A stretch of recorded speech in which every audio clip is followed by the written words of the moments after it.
Welcome to the third one. The ones that we've had previously have been great. I've been really happy with the comments that you've given us, and we've managed to make some changes based on some of those comments as well. Today we're going to have literature searching, organising the process from Liz.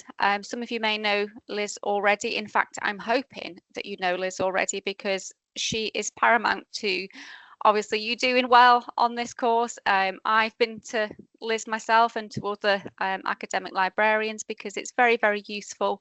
I don't think you ever get to the stage where you don't need that help. And sometimes I think we're under the impression that actually at this level I shouldn't be asking for more support, but absolutely you should be.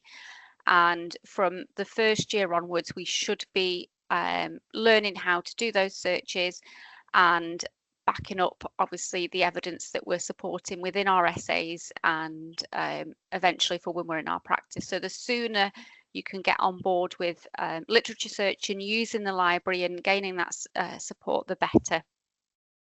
So a little bit about today. So we are a little bit later in starting, but that's fine.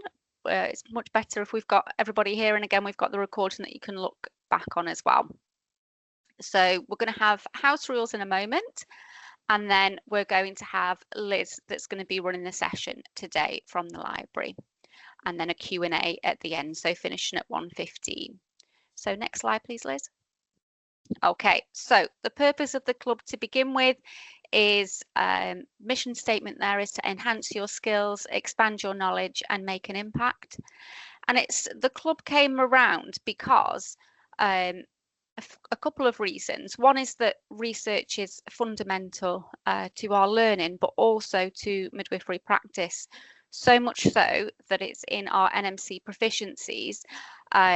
But it also should be something that you're using right from the beginning of your studies, because if you think about it, if you're giving advice to women out in practice, you need to question, where am I getting that information from? It shouldn't just be something that you've heard from another midwife. It should be a sound statement, because we're giving public health information and we're giving advice to support women and their babies. So apart from any interest in research itself, it is fundamental to your practice as a student, and then once you're qualified as well. It's also going to help you, for instance, when there might be an idea that you have, or if there's practice that you want to question, being aware of the research process and being able to find that evidence will support you in supporting women and supporting those ideas. So it is really, really important. I'm very passionate about research. I'm very passionate about getting students involved in research and newly qualified midwives as well, because it is so powerful for us to be able to use within our practice. So if you're at this session and you're a first year, second year or third year, I would say all of it is relevant, because you need to start thinking right from the beginning. It's like anything. If you learn it early on, it becomes easier as you go through. And we really notice those students that access that support and know how to do a search, because it shows in your assignments and therefore in the grades that you get, but also transferring that into practice. If you want to find out information about anything, it's there for you. You know where to search, and you know the difference between something that's appeared on TikTok and something that's in a peer-reviewed journal, for instance. So very passionate about the club, about midwifery and about midwifery education. So that's where this club came from, and we're very lucky that Midders are supporting us and hosting this for us too, and also for all of their help and support in running these days and these sessions, and all help with things like our lovely logo, which is the tree of knowledge there as well. So next slide please, Liz.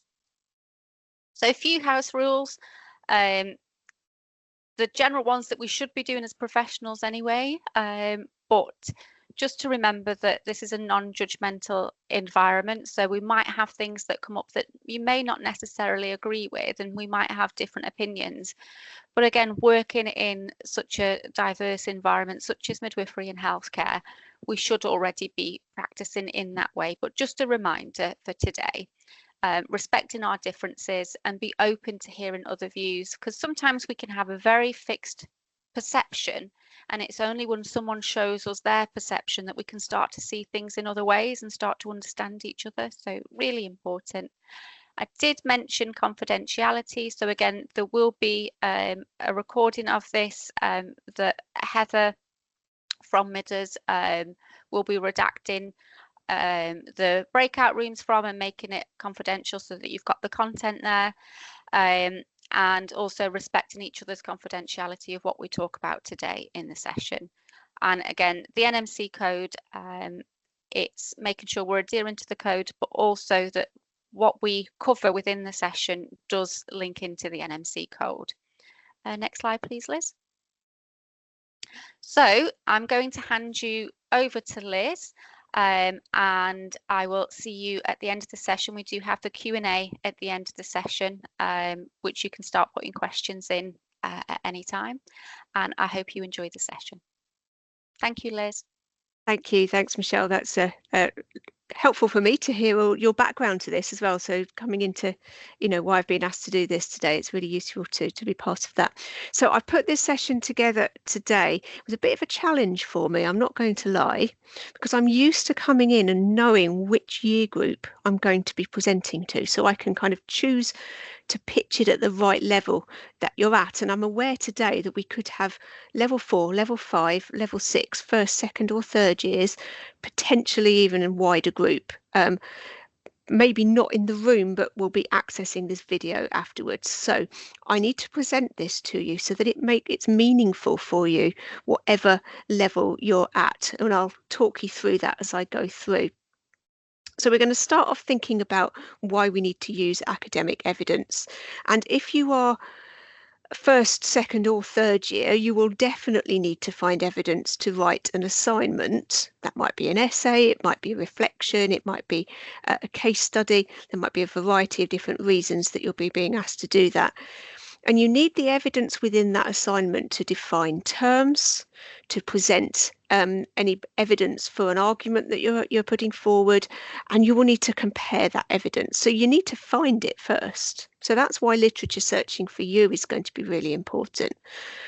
For students at level 5 and up, you might be asked to do an assignment in which you're required to review and critically appraise some evidence as well. So that might be a literature review as a standalone assignment.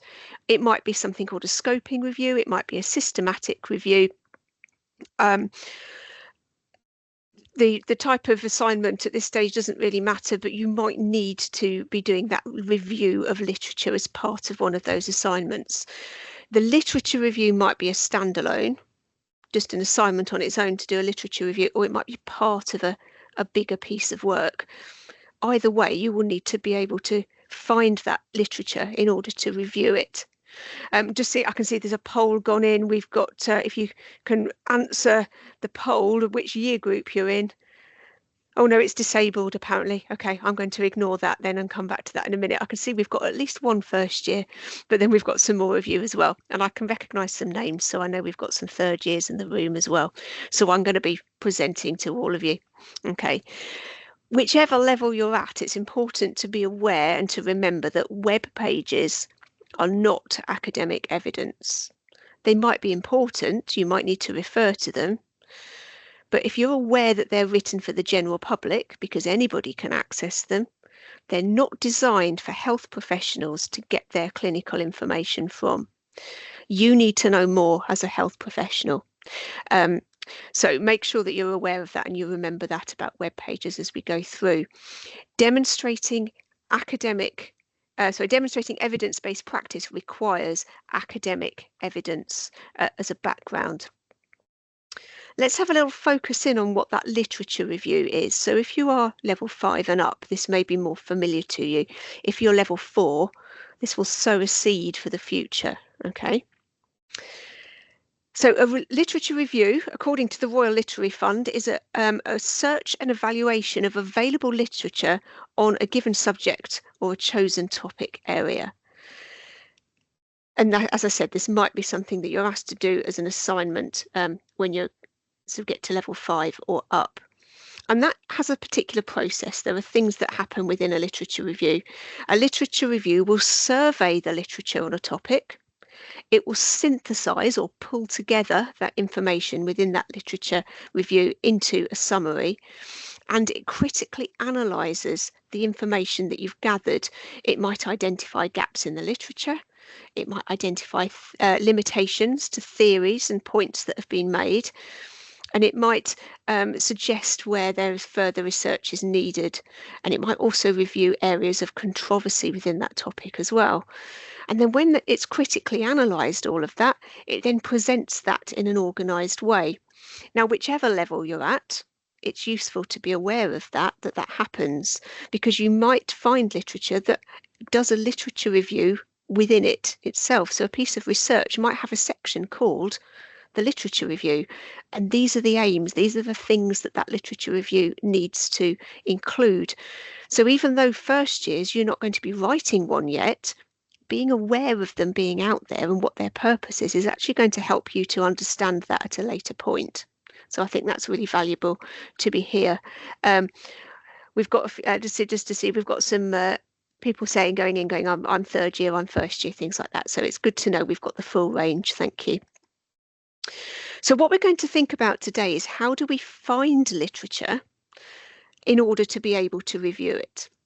We need to define our key concepts. We need to use the library, but we can search creatively as well and think about a range of sources that we can use.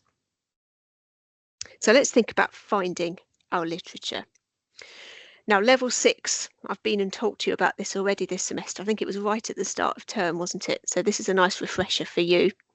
Any level 4s and 5s we've got, this might be new to you, but it will sow a seed, and it will be something that you can start to practice so that by the time you need to do this for your literature review assignment, you will definitely have those skills in place.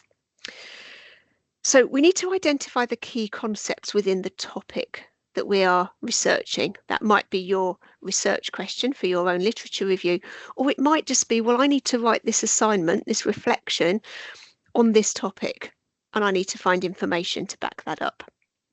And it can be helpful to apply a research framework to that.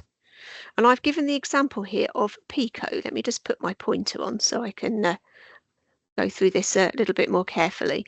So PICO is PICO, that stands for population or patient, intervention, comparison, and outcome. And if you can fit your research topic to those elements, it will help you to identify your key concepts. So if your research question was, what is the impact of midwife empathy on positive birth outcomes? Your population would be the midwives. There isn't a patient to focus on specifically, though obviously you've got the women who are giving birth as there as well. But what we're talking about here is who's doing the intervention. So we're focusing on midwives. Our intervention is the empathy that those midwives are employing. We don't have a comparison. We're not saying what's midwife empathy doing compared to midwives who aren't very empathetic. We are just focusing on the positive intervention. So we haven't got a comparison, and that's quite common. So don't panic if you can't find a comparison within your topic. And then the outcome is what we want, positive birth outcomes. Okay. So our population is midwives, our intervention is empathy, and our outcome is positive birth outcomes. Those are our key concepts. So we've used PICO to help us to identify them. We then need to look at other ways of describing those key concepts. These are synonyms. And this is important because we can't assume that the people who've written about this topic have used the same vocabulary as us. So we kind of need to think outside the box a little bit and go, how else could this have been described? So we make sure we're not going to miss anything. So I've made some lists here of some synonyms for our key concepts. I've put down some words that might be used instead of midwife. So I've put maternity worker, I've got labour and delivery nurse, and I've got obstetrician. And you might be thinking, I've never heard of us being referred to in any of those terms. Just because you haven't doesn't mean that in parts of the world that they may not be the words that are being used. So some of these are key, and they are people who are doing the same job as you or related to, even if they're not terms that you usually hear. For empathy, I've got compassion, sympathy, and understanding. And then for positive birth outcomes, I've put healthy birth. You can probably come up with some more for that. I'm always sort of putting the proviso in, I don't know anything about midwifery. You're the expert, so you may be able to help me to expand this list. Okay, so I've got these as my synonyms at the moment. We can then use and to combine those concepts. So I can try two. I can say midwives and empathy, bringing those two things together. I could try midwives and empathy and positive birth outcome. I could try all three of my key concepts. I need to put and in capital letters. And that means that library search will then go, okay, you definitely want this thing, definitely the other thing, and the other thing. If I don't put it in capital letters, it will just search for the word and within all of the documents. And I would be really, really surprised if there isn't a piece of research out there that hasn't mentioned the word and in it somewhere. So it's going to give you a lot of meaningless articles, things that aren't necessarily related to that topic. So putting that in capitals is really, really important. Okay, we will explore that a little bit more as we go forward. Yeah, do ask some questions, and Jake and Michelle will Jake and Heather, sorry, will interrupt me if it's an important thing that we need to cover at the moment. So let's think about how we can use the library to help us with this. So we've got library search, which is our search catalogue, our library catalogue that's available for you to search, and all the resources that you find on library search are either open access or we have paid for the subscription to allow you to access them. So it's absolutely the best place to go because you will have access to those resources. There are other places you can find them, but you may come up against a paywall. You may be forbidden from accessing them via other ways. So always use library search first. It's a good idea to carry out what we call a scoping search first of all, just to see how much information there is out there on that topic. It will help you identify what you want to include and exclude from that topic and from that search. For example, you might find when you put your search into library search that there's a lot of things that are maybe sort of about that being done in different parts of the world that aren't as relatable to practice within the NHS. For example, there might be a lot of articles where it's discussed within Asia or within Africa, and actually you want to focus it on Europe. So you could say, okay, well, I can see there's all this brilliant work going on in those other countries, in other parts of the world, but there's also a lot from Europe. So I'm going to focus on Europe. I'm going to exclude things that are outside Europe, and I'm going to include European countries. It might be there's a lot written a long time ago, in which case you can go, okay, well, we're going to exclude that because that's out of date, and I'm just going to focus on what's happened in the last 10 years. So you might be able to set a date on that as part of your inclusion and exclusion criteria. That's really important for a literature review, but even if you're just researching for an assignment, that can be really important as well to kind of help you get the most focused information and the most up-to-date information. It can also help you to identify more synonyms, things you might not have thought about. That, oh, look, there's another way of describing empathy there, or, oh, that's a different way of introducing the midwife role. I can use that synonym as well in my search strategy. And we can look not just at library search, but we can look beyond that to the library databases. So you are accessing databases when you search library search. You can use the collection filter, and I'll show you that in a little while so you can see how that works. But you can also go directly to the databases via the A to Z of resources. And some of you will have heard this analogy, but I think it's worth repeating that Using library search is a little bit like using a comparison site for car insurance. So if you've ever bought car insurance, and even if you haven't, I'm sure you're aware of comparison sites like the Meerkat one, isn't there? Compare the Market and Go Compare and things like that. You go to those sites and you tell it what you want from your insurance. I want it to be fully comprehensive. I want it to have windscreen cover. I want an excess of this amount, and I want the cost to be within this bracket of cost. And it will then show you the products that are available to you. You can choose the one that looks most appropriate for you in your car, and you can click on that, and it will then take you to the provider of that product, the insurance company that's providing that insurance product. And that's what library search is doing. You can filter for the type of resource you want. You can tell it what age range. You can tell it, obviously you're telling it the topic by using your key concepts, and then you can choose which article you want, click on the link, and it will take you to the provider of it, which is one of the databases. Alternatively, if you're buying car insurance, you can go direct to an insurance broker, to an insurance provider, and you can ask it for that product and it will show you how to purchase it. And the library database is exactly the same. It's you going directly to the database, putting in the search terms. You'll get fewer results because you're just looking in that one database rather than most of them, but it will show you the products that it's got available, and you can click on the link for the article that you want to access. So I think that's a nice way of thinking about it, and you've got those options. But there is other literature as well that you can include. We warned about web pages earlier, but there are some web pages that it might be important to consider. Things like government reports, or reports authored by organisations like the NMC or the Royal College of Midwives, for example. Those are going to be important things. If they've produced material that's going to be relevant to your practice, it isn't exactly academic evidence, but it's important guidance and guidelines that you will be needing to follow. We call that grey literature. So it's not academic literature and it's not web page evidence. It's kind of sort of in between, even though it's on a web page. It's literature that's not published by a commercial publisher and that is relevant to your practice. It would be good not to rely on it, but you can use it to support the arguments that you're getting from the academic evidence.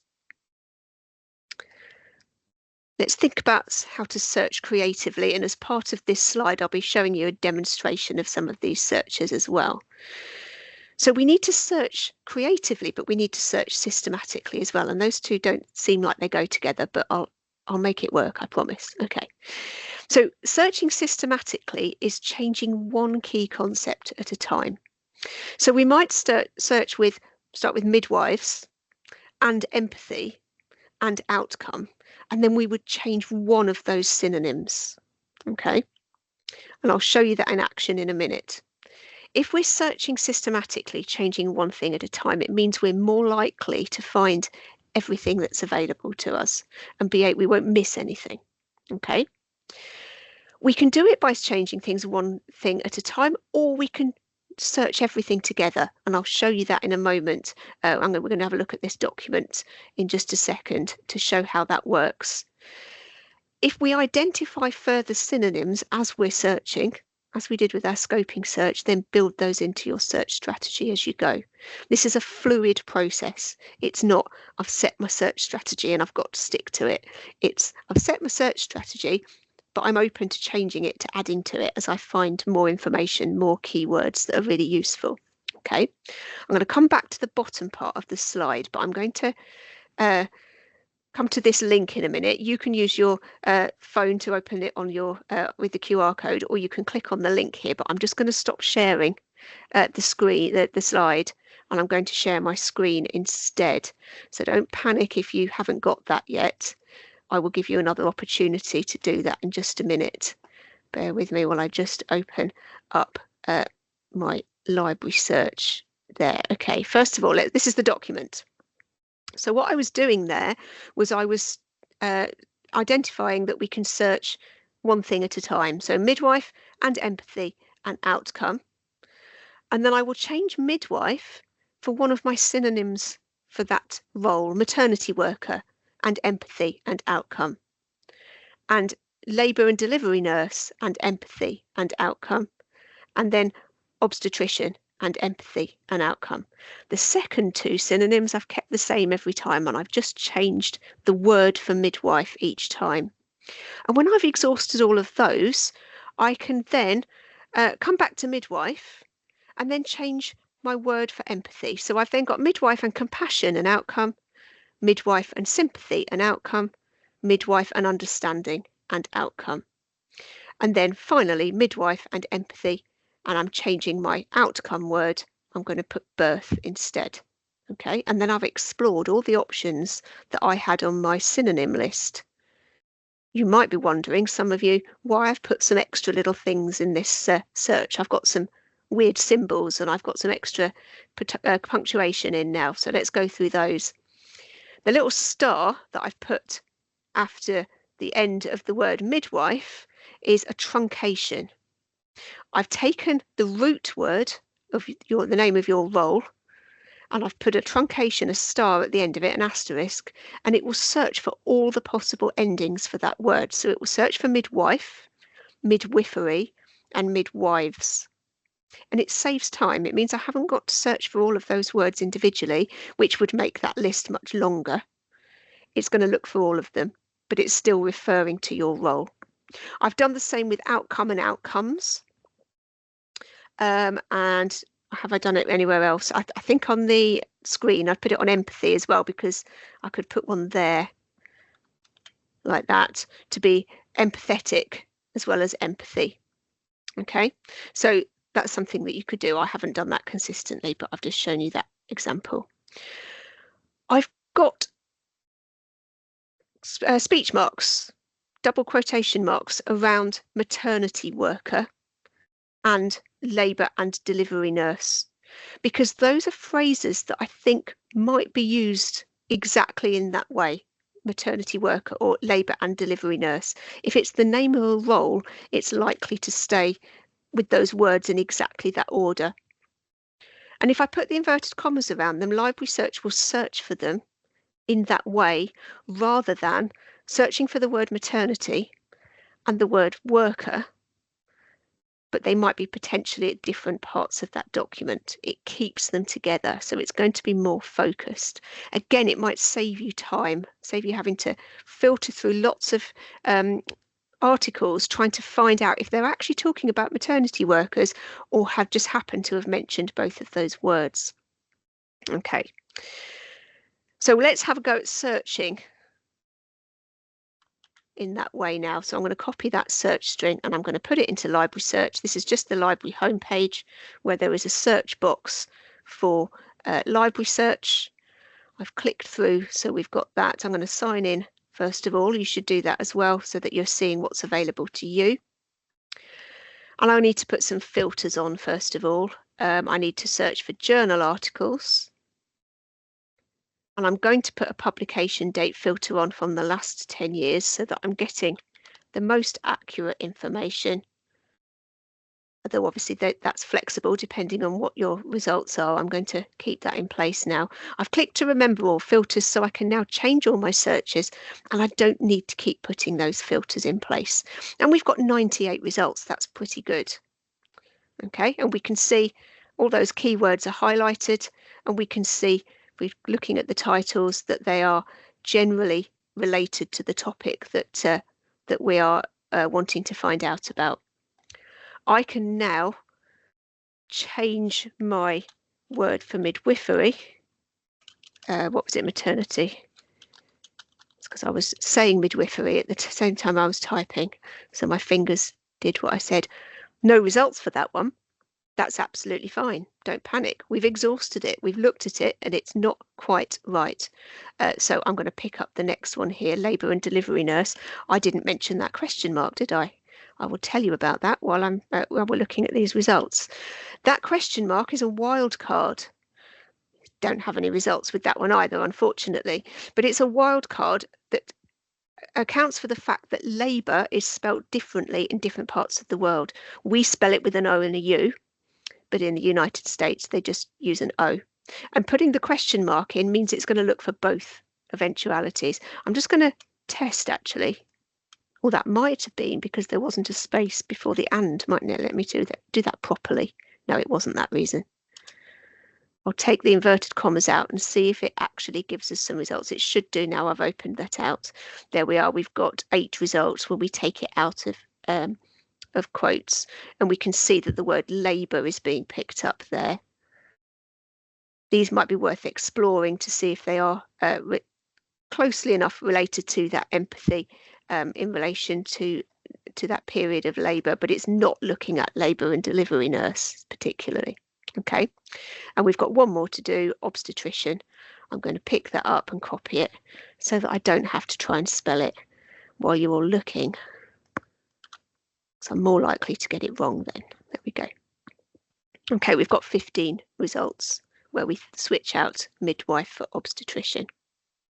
Okay, we would then go back to our next stage. I won't go through all of them because of time, but we would then explore the next set of words. Are there any questions coming in about that? Is there anything? I can't see anything in the chat, so that's good. But if you do have a question about how to do that process, then please let me know. Now, below that, on the same sheet that you've got access to, I have put all of those things together as a list. So here are all my words for midwife or related to the job of midwife. I've then got all my words that are related to empathy. And in fact, I'm going to put my truncation on that one as well. And then I've got my words about healthy outcomes and healthy birth. And I've put my and in between them.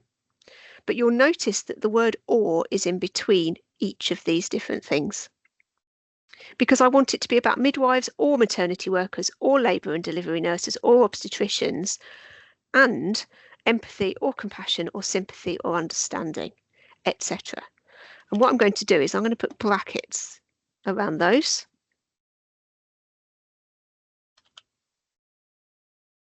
I'm turning it almost into like a maths equation, where our and will be a plus. And what's in the brackets will be considered first by library search, and then it will join them together. I'm going to copy that, and I'm going to paste that into library search. I'd recommend doing that in Word and copying and paste it rather than doing it in that bar, because that bar is a bit fiddly to do that. Now we've got lots more results, but this is now taking into account all of the words that I have considered, all of those synonyms that I've put in. This one is yellow because I've pinned it. So if you do see something that's interesting, you can put a pin in it and it's saved to your favourites area, which is right at the top next to your name. So that's a good way of saving everything. Okay. Now, level 4 students and potentially level 5 students, you might be thinking, whoa, that's a little bit too advanced for me. And I would perfectly understand that at that stage. That's something that I would expect level 6 students to start exploring, but you've seen it now. It's sown a seed, it's there, it's something that you can explore, you can start thinking about, and when you are introduced to it at level 6, it's not going to be perhaps as mind-blowing as it might have been for you in level 6 when I talked to you about it earlier in September. I know somebody said their head hurt after that session, which I apologise for, but you can, level 4, you might be thinking, yeah, I can understand that. It feels like a lot to do, but it's a really nice thing to be aware of so that you can start to think about how you can develop your skills in this area as you move forward. Now I'm going to show you the collection filter on the bottom left, because this is showing you all the databases that are being searched by library search to give you those results. So that you could now just say, okay, what I'm going to do is I'm going to choose one of them. I'm going to choose British Medical Journals, for example. And now it's showing me all the results that can be found in the British Medical Journal. And you can see that's written here. And when we click on the link, it shows us that one of the providers is the British Medical Journal, only it doesn't. Show more. Why is British Medical Journal not on the list when I've clicked on that? That's very strange. But you can see these others as well. It's available in all of these databases because there's quite a lot of overlap. Sometimes it's not just one database that you will get things from. Let's see if we can actually find the British Medical Journal mentioned in one of these lists. I can't at the moment. That's very strange. I don't know why that's happening, but it's definitely from there because we can see that. So it's not showing as coming up in the list, but it's obviously coming from that source. But that's how you know which database it's from, is where those links are in the on the record. I'm going to remove that filter again now. You can go to library search, sorry, to the library homepage. Hang on one second, apologies. I just need to minimize that to open a new tab so that I can go back to the library. I've got a little bar that's stopping me from clicking on the tab otherwise, you see. The e-resources A to Z list is here on the library homepage. So if you wanted to go to British Medical Journals directly, you can do that here. So I've clicked to join onto that page. And then I've still got my search string in the cache, so I can pop that in the search, and then it should show us the results. Oh, we've got no results from that one. I'll need to do a little bit of tweaking to make that one work, I think. But in theory, that's how you would do that. Okay, I can't see any questions in the chat. I'm going to come back to my slides now. We've done that one, haven't we? Yes. Yes, I've done everything on there. Brilliant. Okay, I'm going to pop my slides back on. Bear with me.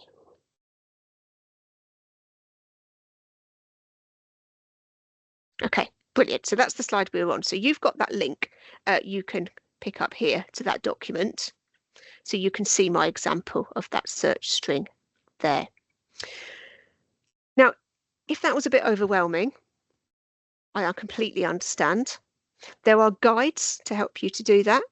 We've got workshops as part of our workshop program that will help you to recap those skills and to develop that and to practice it. And for level 6 and up, we've got lots of research methodology and research design books about how to carry out a literature review. And that link will take you to a selection of those that will have chapters on how to find your literature and how to search for your literature using a systematic method. So that's something that maybe from level 5 up, you might want to start looking at. And level 6, that will be really important for you to explore those resources. There are some other ways you can find literature as well. Sometimes you put in your search terms and you can't find very many pieces of research that relate to that specific topic. Perhaps you've hit on something that there hasn't been very much research on yet.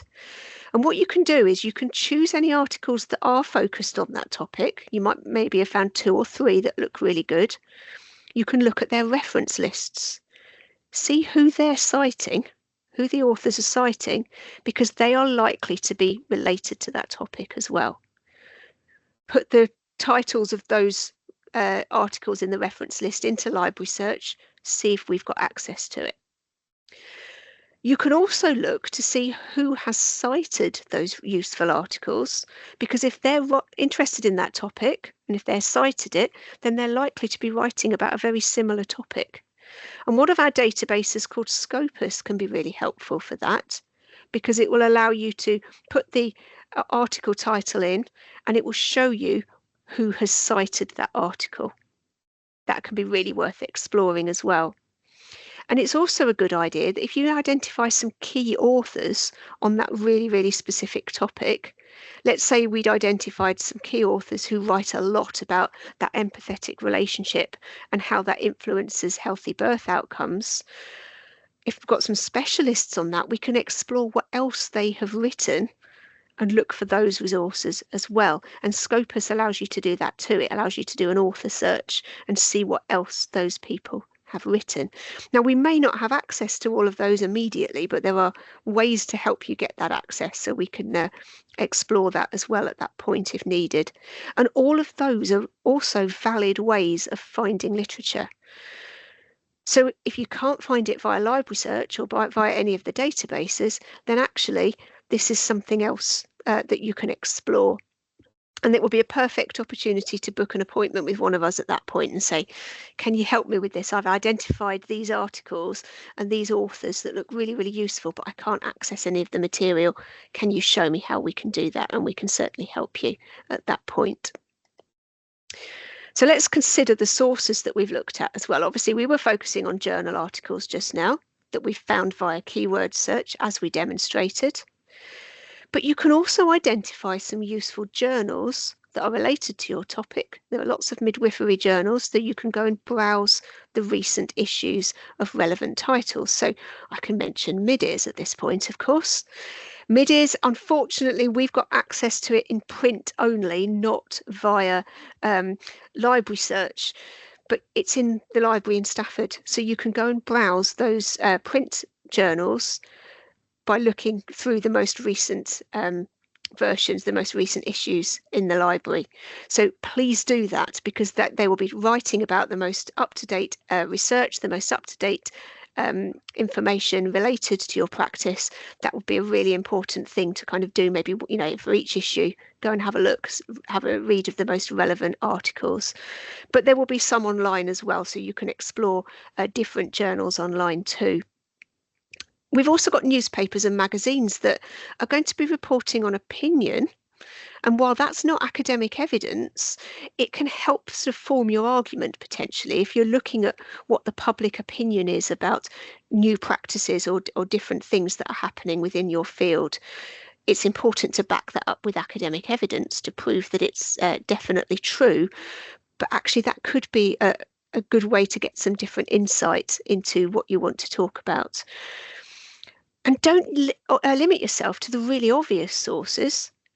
We've got STOR available to you as well. This is our university's repository where all the research that's carried out by this university gets published.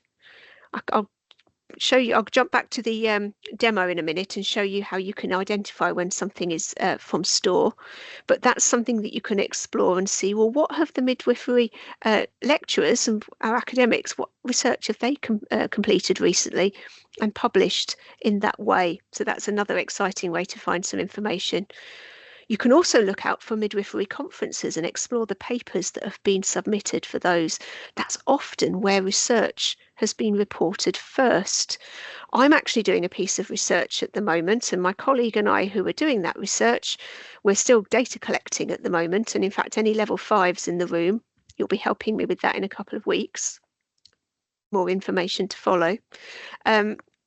Once we've finished data collecting, we're going to be analysing that and writing it up, but we're likely to start presenting our findings at conferences before we end up publishing the paper. So that could give you a hint about information that is sort of on its way in an academic form. There may well be government publications, reports and new policies about your practice, particularly with a new government. There might be some new policies and guidance coming forward. You might also find that publishers' websites have got reviews of books and papers on them. And if you know there are key experts in the field, they might have blogs or their own web page to present the information that they think is important. Some of these aren't academic evidence, but again, they can help inform your opinion, which you can then explore the literature to back that up with academic evidence. Just before we go to the breakout room, let me just show you how you can identify STOR, if that's okay, and then we'll come back to that activity. I'll just do this really, really quickly. I noted in this search on library search, the second entry on this result, I can tell this is in STOR because of the way that some of the names are presented. It also doesn't say peer reviewed, so you might think, oh, I'm going to ignore that because that's not peer reviewed. This one says it is peer reviewed, but when you click on it, it says you get it from ePrints, and that will take you to STOR, which is our repository. It takes you to the university webpage, and it gives you some information about that article, and then you can access it from here. So that's something to be aware of, that if it comes up from ePrints, don't go, oh, I don't know what that is. Explore it, because it's research that was carried out at your very own university. Okay, come back to the room, go back to the slides when we're ready for the breakout room. Now, I hope we've got time for this, because I've just seen what the time is. I know we were a little bit late starting. We'll be going into breakout rooms to have a look at this activity. The link on the slide will take you to a Word document that has got a search process set out. All the details of the search process have been explored and have been set out on the document. And I'd like you to have a read through it and then answer some questions about it. These are the questions. How would you rate that search in terms of the number and types of sources that have been searched? Do you think that's adequate or not, and perhaps why? And what disadvantages are there in the search approach? And in fact, if you want to find some advantages as well, you can look at that from both sides. And then what aspects of the search process in the case study might be applied to your own searches going forward? And you can apply that in the context of the level that you are working at the moment. So level 4s, you might have a slightly different approach to the level 6s in the room. Okay. The document has got the questions at the bottom of it as well. So once you've opened up that document, I'll pop that back there, and I can put the link in the chat as well. And I can hand over to Jake and Heather now to magically sort out the breakout room, if that's okay. Lovely. Thank you so much, Liz. I honestly learn something new all the time whenever I hear you talk. So thank you so much for today. Thank you so very much to everybody and to Liz. And goodbye. I hope you enjoy the rest of your day.